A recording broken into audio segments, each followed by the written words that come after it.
The Bernstein Preserve off Falls Road in the village of Moodus is a place of beauty, a place of history. The preserve's 36 acres provide a rich habitat for wildlife and rare plants, as well as a window into the village's industrial past. The East Haddam Land Trust has been the steward of the property since they acquired it in 2007. The property's most imposing natural resource is an 80-foot-high waterfall near where two 19th century cotton mills were once located. Many people don't realize that Falls Road is named for a beautiful waterfall which is higher than Chapman's Falls in Devil's Hop Yard. They picture the falls being the dam for the Moodus Reservoir. We want to put some nice trails in so people can access it from multiple directions and see the beauty of that whole area there. 18th and 19th century Moodus entrepreneurs saw something else in the natural beauty of the Moodus River. They leveraged the steep descent of the otherwise modest river's flow to power first sawmills and grist mills, and starting in 1815, cotton mills. The first two mills located at the head of the river were on what is now the Bernstein Preserve. The lower mill, the Atlantic Mill, started operations in 1854, only to burn to the ground months later. It was rebuilt and operated from 1857 until 1939, when an electrical fire destroyed the mill. The upper mill, Falls Mill, opened in 1865 just below the Moodus Reservoir Dam overlooking the 80-foot-high falls. In 1943, the Falls Mill also burnt to the ground. Remnants of the village mills, turbines, stonework, and water races remain on the property, ghostly signposts to our past.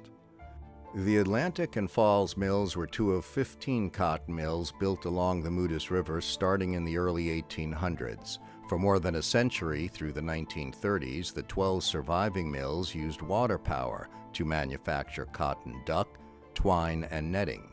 Only one mill survived into the 1970s by converting from cotton to nylon products. Local Yankee businessmen in the early 1800s saw opportunity along the banks of the Moodus River. Town and later outside capital built the mills and dams. Mill operators made cotton duck for sails and invented new ways to twist cotton into twine and twine into nets.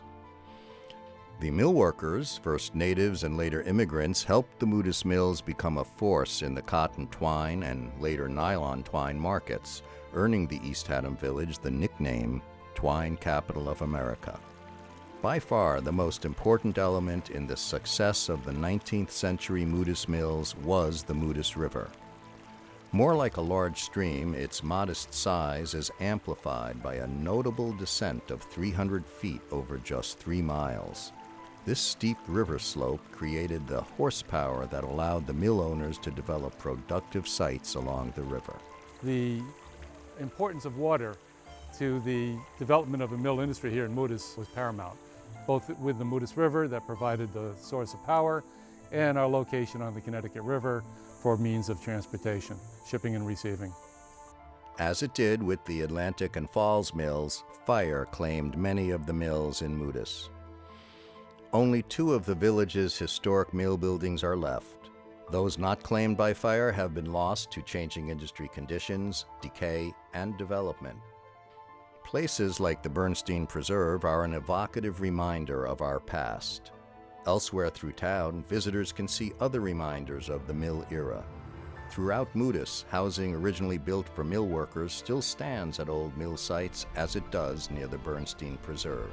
The most prominent reminder of local mill history is the Moodus Reservoir across the road from the preserve.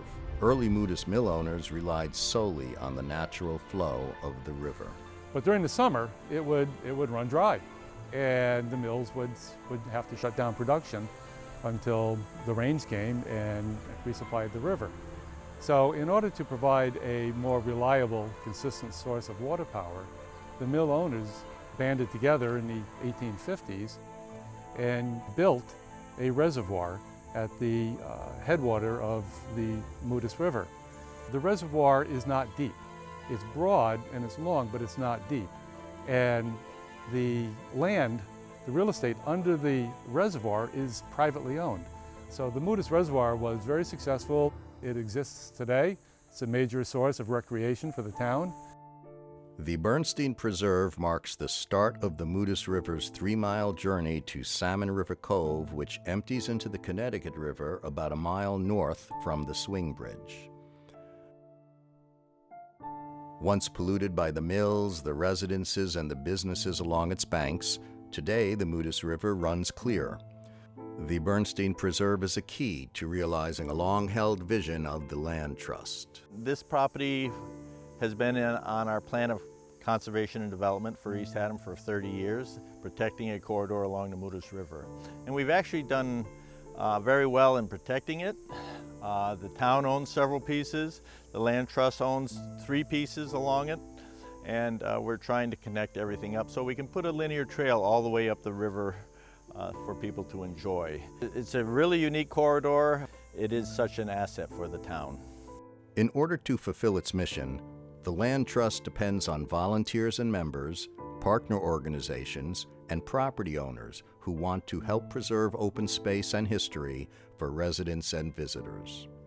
Moodus native Ron Bernstein and his wife Merle donated the acreage that comprises the Bernstein Preserve. It was a very easy decision for me to make. I felt good because I joined a group of people who felt the same way about it as I did, and it was nice to see good things happening.